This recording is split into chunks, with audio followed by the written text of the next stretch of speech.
it's Captain Smash. Anyway, so let's go through what I actually managed to destroy yesterday. You saw the panel damage on the actual car, so most of that's fixed. It's not too bad, but it's going to need some pretty extensive buffing to repair this wheel. What can be salvaged here is the dust cap in the middle and the dust caps on the valve stems. That tyre is probably okay for drifting. That's about it. Maybe as a spare, just for something like Leadfoot perhaps. It's got some pretty superficial cuts actually, just from getting it on the trailer, really, because it wasn't, obviously it didn't go far. They're all actually pretty shallow. They're only like 1 or 2 mils deep. So that, I don't know, might donate it to some drifty boy and he can hack it. But yeah, the wheel's done. That's finished. So it's bashed it against the wall pretty hard and hit it against the chassis. That's why the chassis rail's got a little bit of a dent in it. It's because this has come in and hit it. So there you go, that's that. Then on the bench here we've got the hub. It's actually still good. That's fine. No noise. Put DTI on there, rotated it around, checked it. It's good.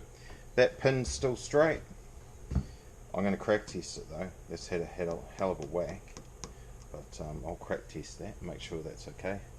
Now, this was actually okay. This is a rod end. I think it might be a Navarra one or something like that. We'll just go and get another one. That was actually okay, except the nut that goes on the end of it, which comes through here. The split pin and everything was all munted and chewed up because the wheel had hit it so hard, and it just wasn't practical to try and save that, try and get it off in one piece and then reuse it, and then it might be bent in here anyway, or it's had a hell of a whack. So that's bin material. It's like 20 or 30 bucks or something like that, so no biggie. Yeah, that's not very happy. Got a part number on there. I wonder if that relates to anything. Anyway, I'll go and get another one of those. That's actually been cut and threaded here, so that's easy to sort out. It might actually even be one under the house. I'll go have a look shortly. My fancy chromoly suspension. It is supposed to have a little bit of a curve in here, but it's actually been curved the other way, and it's had a big whack, and that's done. So we'll pull the spud out of this end. That rod end is probably okay. I'll check that it's square, and we'll use that spud again. That'll be alright. This spud, she's done. She cooked. Rod end, she done. So there won't be any of those in town. I can't be bothered dealing with couriers because they just stuff you around so much in New Zealand, so I will make a new one of those. I'll buy a tap. Fortunately that's a right hand thread on that one. So I'll go to our mates at Waikato Bearings, get a new rod in.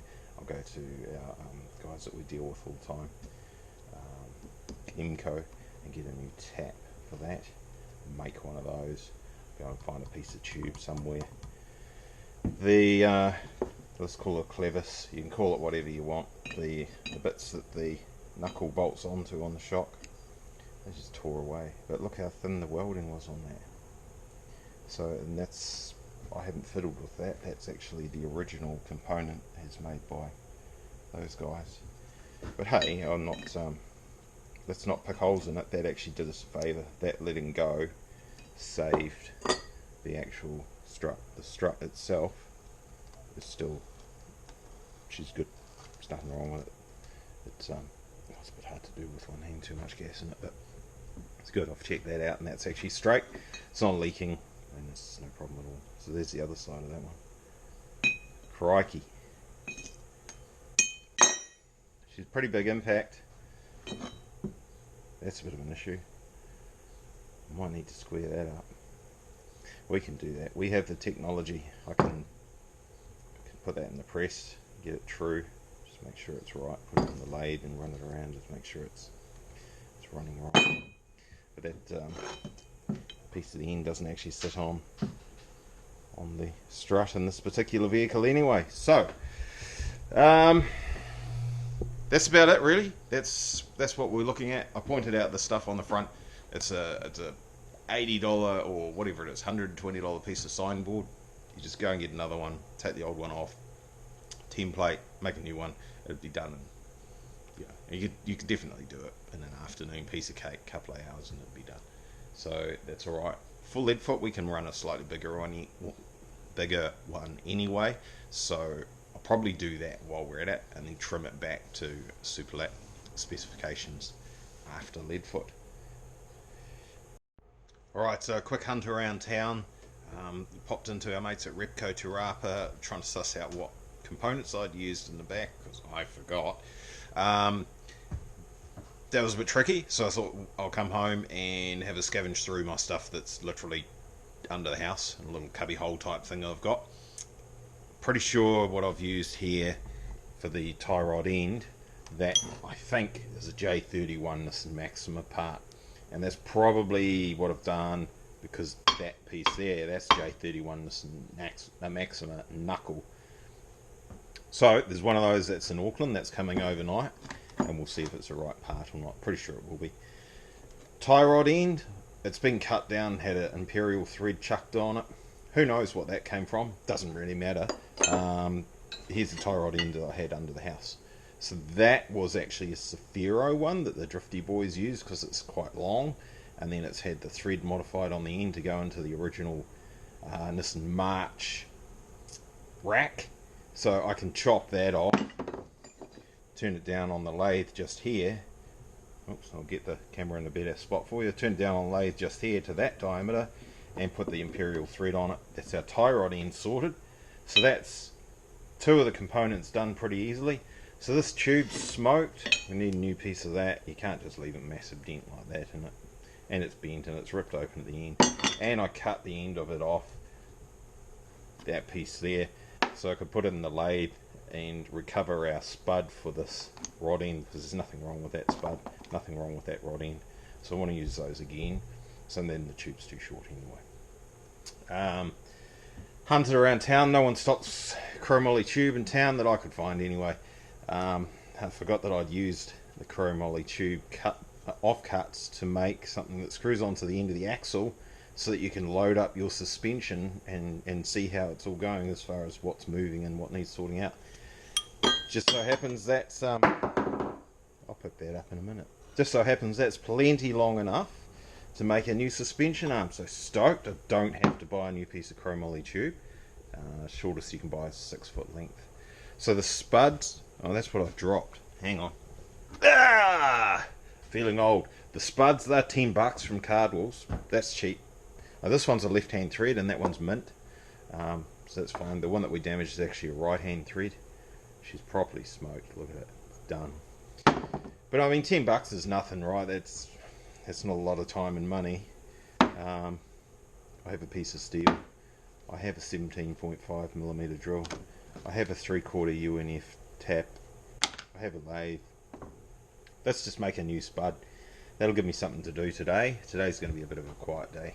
Just sussing out what we need to get and where from, and we'll carry on. So our wheel, a really good wheel, DTM, good fellas there. They've got some stock coming, but the problem is the stock won't be here for a couple, it's like 3 weeks or a month away or something like that. But they're really good. They've done the ring around. They've found a couple of wheels on display, and that exact same size, colour, the whole deal's that same wheel. And they're going to get couriered into us for us. Hopefully we'll see them tomorrow or the next day, and things will start looking good. We've already got some new necks and tyres sitting there ready to go. I've just got to take all the others off.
is still pretty boring.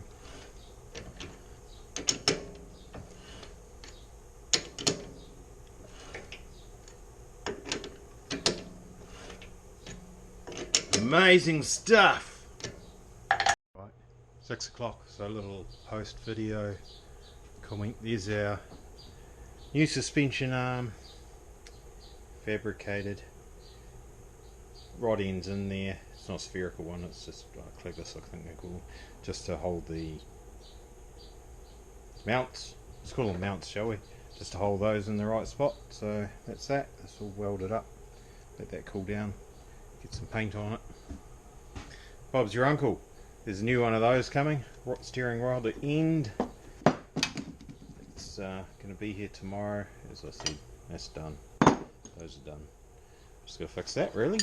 And our wheel will turn tomorrow. Should be mobile again.